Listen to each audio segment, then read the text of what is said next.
All I'm going to say is brace yourself, because I'm about to show you once and for all who the Negroes of the transatlantic slavery and forced migration, as well as their descendants, are, and what is the significance of our role in history.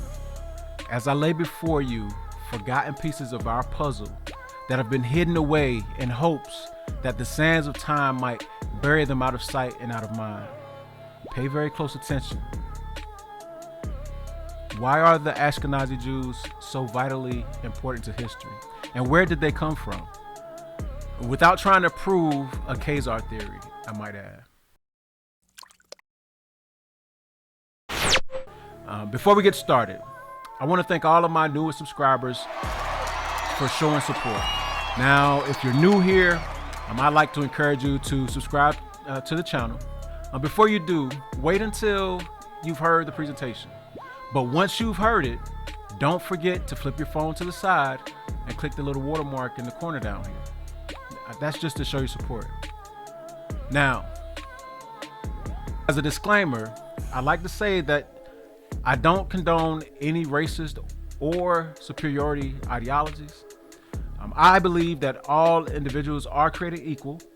Also, every man and woman are entitled to practice the religion of his or her choosing, and they shouldn't be discriminated against based upon their religious preferences.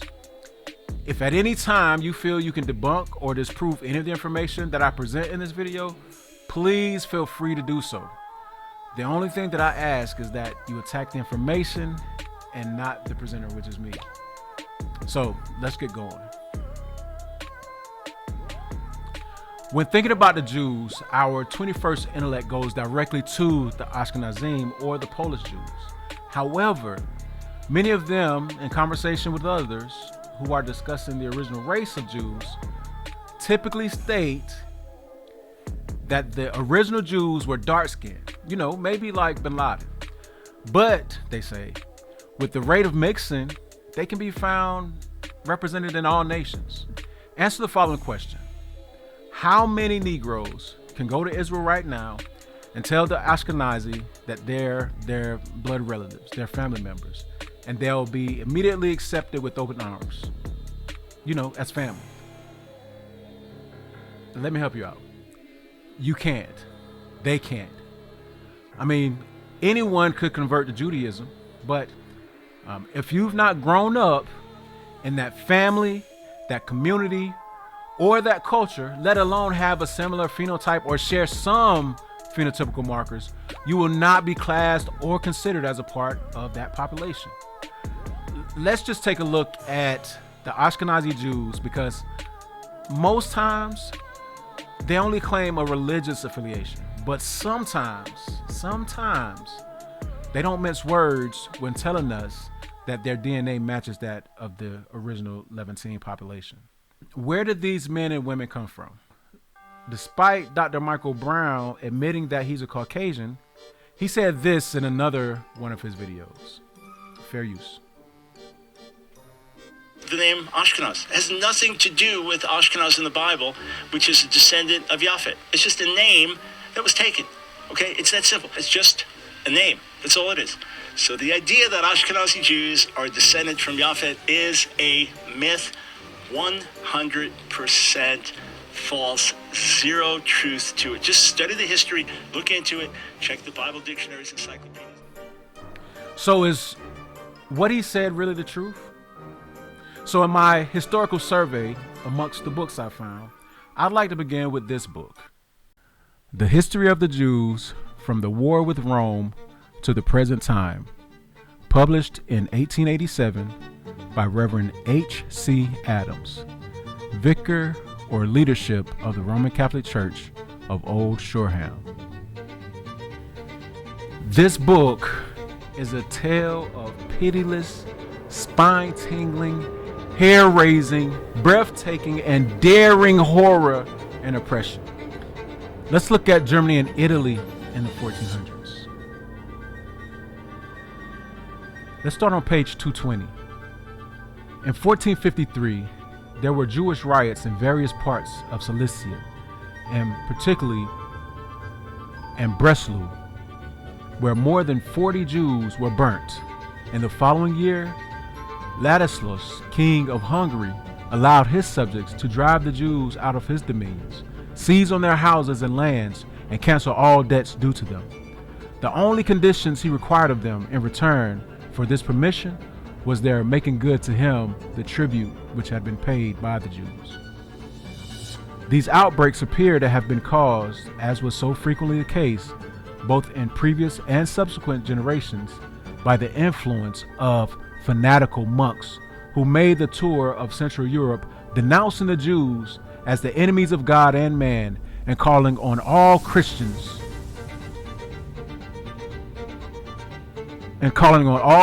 men to avert the displeasure of heaven by slaying and expelling them.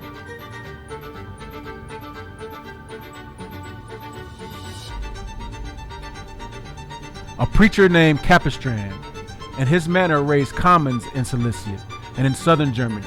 Bernard produced the same disastrous effects. In Styria, late in the century, the people petitioned Maximilian to be permitted to drive the Jews out, as their Hungarian neighbors had done in the previous generation. They alleged the old charge of kidnapping and murdering children, and offered him 30,000 florins as a compensation for the loss of the Jewish tribute. We read that they were expelled accordingly in 1496. Similar expulsions took place in Mentz, Nuremberg, and Trent.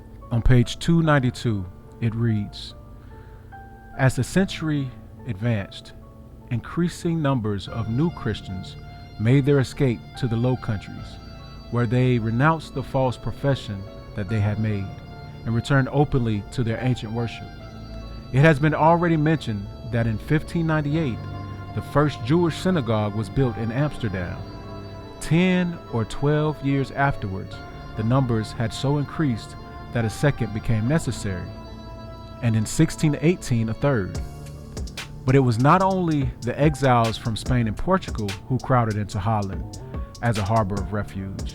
From many parts of Germany and the contiguous countries, whenever the flame of persecution broke out, as it was ever apt to do in the slightest provocation, the Jews, who had heard of the justice and favor shown to their countrymen by the Dutch, came to partake of it themselves.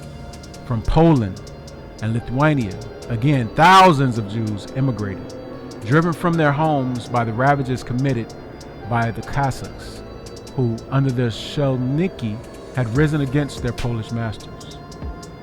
A large portion of these settled in the United Provinces. One company, which consisted of 3,000, landed at Texel, and there were many others almost as numerous. After some inquiry, they were received at Amsterdam and permission given them to build a synagogue. Thus, the Jews of Holland were divided into two societies, which might be called the Spanish and the German synagogues. Their religious tenets were doubtless in complete harmony, but they had different usages and historical traditions, and they are said to have entertained mutual jealousies and enmities. So it turns out that the Jews, known as the Portuguese Jews, were actually run into the land of Ashkenaz from Spain and Portugal, as we read in the above excerpts. So are these the people that Dr. Michael Brown and the Ashkenazi Jews descend from? Genetically, of course. Or are these the Jews that migrated into their territories and began converting the Central European communities? I can't refrain from thinking about the book written in 1850 by A. Barrington that says that the Jews of Spain and Portugal were always dark complexioned, and the German Jews looked like any other German. So if the Spanish and Portuguese Jews were run into Poland and the other Central European territories, it would make sense that they would be converting Europeans to their religion, right? Let's just say that my curiosity was intrigued by the information that is found beginning on page 331. Chapter 39, AD 1700 to 1800. Jews in Poland, the Chassidim, Frank Mendelssohn. And it reads, from the times of the Maccabees, if not earlier, to those of the impostor, Sabbathi Sevi, Rabbinism had prevailed in the Jewish church. The only opposition had come from the Karaites, of which we have already spoken, and they were but a small sect, commanding little influence. Eminent Jews, again, such as Solomon ben Abraham of Montpellier in the 13th century, or Nathaniel Tribadi of Rome, or the more renowned Maimonides, might put forward opinions which the rabbins condemn, proceeding sometimes to the excommunication of the offending writers. But either the latter submitted or modified their opinions, or their judges reconsidered their decisions, and rabbinical theology continued in the main unaltered. But the followers of Sabbathi Sevi formed themselves into a distinct sect, calling themselves Jews indeed, and professing the principal doctrines of the Jewish faith, but differing from it at the same time in the most essential particulars. One prophet arose after another, who formed his own theological system, resembling Sabbatism in its general outline, but having peculiar and distinctive features of its own. Most of these secured during their lifetime, at all events, a large and enthusiastic following, while in some instances their teaching was adopted as a rule of faith long after they had passed away from earth. Other sources confirm that this man was a charlatan who went around conning the masses, and he created such an uproar that he was eventually arrested and imprisoned by the Sultan of Turkey for claiming the false identity as Messiah and the unnecessary stirrings that he had created in his region. Now, I might add that he did later admit to being an imposter when the Sultan offered him freedom for the miracle of not dying. He was going to line him up before a firing squad, and the objective was for him to survive the arrows. But of course, he chose the alternative, which was to become a convert to Islam. And it says that he died 10 years later. But even after his death, his followers were not alienated, and he essentially opened the door for all kinds of cult followers. Another and more important sect, appearing at least to derive its origin from Sabbatism, is that of the Chassidim, which established itself chiefly in Poland and Galicia and Russia. This is, according to a well-known writer of the present day, the religion of nearly all the Jews in Galicia, Hungary, southern Russia, and Wallachia. Its founder was one Israel Bel Shem, who first appeared in Podolia in 1740. He claimed to be the representative of God on earth, and as such, his commands were to be obeyed with implicit submission. His early history is full of fable, wild, extravagant tales being told of it, which are unworthy of repetition. The Orthodox rabbins say he was a man of mean rank and extraction, possessed of no real ability, and who affected sanctity and mystery in order to impress his followers. A certain supernatural power was invariably claimed by the students of Kabbalism, but those assumed by Israel had apparently no limit. He could absolve from all sin. He could cure all diseases by his simple command. He could work the most stupendous miracles. He was endowed with all knowledge, not only of the past, but of the future also.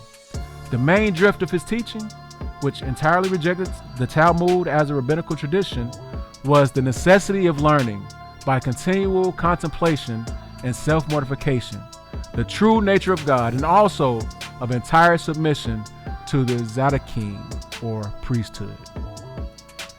Their leader was the famed Bel Shem, and this religion is known today as Hasidism. So to take a closer look at the Chassidim, I went looking for more old information about this sect. I found this book. I mean, it's more of a pamphlet, But it begins by telling us that this sect arose because they were against the contemporary rabbis of Eastern Europe, or the rabbis of Sabbatianism. And it calls them, and I quote, an emotional but uneducated people who didn't understand the Sabbatian expression of Judaism. It also confirms who exactly Baal Shem was. It tells of his origins, his education, and his doctrines. Born in Romania, being self-taught, he, Baal Shem, was against the teachings of the rabbis.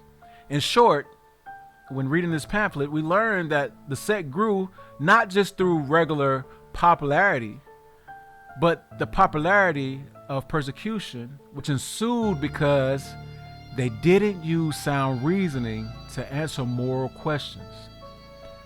This text admits that they were clever, but clever in making up rhetoric or lying to sound smart. This group of Jews, again, is known today as the Hassidic Jews. I wanted to know more because maybe these ladies and gentlemen were getting a bad rap. And dude, it looks really bad for a historical fact to be that your sect is basically... Just to do a little more vetting, I went and I found this book, Sephardim, on the history of the Jews in Spain and Portugal, by James Finn, printed in London in 1841. Now, in this book, it confirms that the Jews who migrated from Spain and Portugal to Poland and Germany were called the Ashkenazim because they were a group of Hebrews or Portuguese Jews of the diaspora that had taken up residence in the lands of Polish and Germanic Europe. Here, they found a little more freedom, but as mentioned earlier, in these territories, they were still heavily persecuted. These Jews were different than the modern Ashkenazi Jews, being that the modern Jews are European, being themselves of Polish and Germanic origin. They're distinctly European. And it's verified by many of the DNA tests that they have online. So again, just to reiterate, the modern Ashkenazi Jews are non-Hebrews who proselyted into the religion that was started by a charlatan who later admitted, of course, to such, and he became a Muslim. And I gotta keep saying this, but there's absolutely nothing wrong with practicing your religion. You get no hate or any pushback from me. It's just important to know where its origins are from. And again, this information is not information I made up, and you can actually see the sources that they come from. These days, lineage doesn't determine who a Jew is, yet there was a time when lineage was the only way to determine who a Jew was, because prior to the mid-1700s, it was a racial group and not a religious group. In fact, the term Jew was equivalent to the N-word prior to the 1700s. I mean, before the race was departed and exiled from the lands with heavy Roman Catholic leaning. And if we're really honest, the reason these almost cultic sects or cult-like groups gained a foothold in the territories of Ashkenaz is because they themselves had Catholic leaning, which made them more acceptable to the Christians.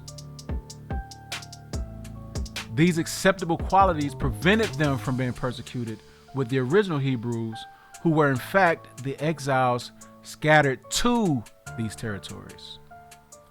So to state it plainly, no, the modern day Ashkenazim, according to the history books that we were instructed to seek out, are not Jews of the Bible.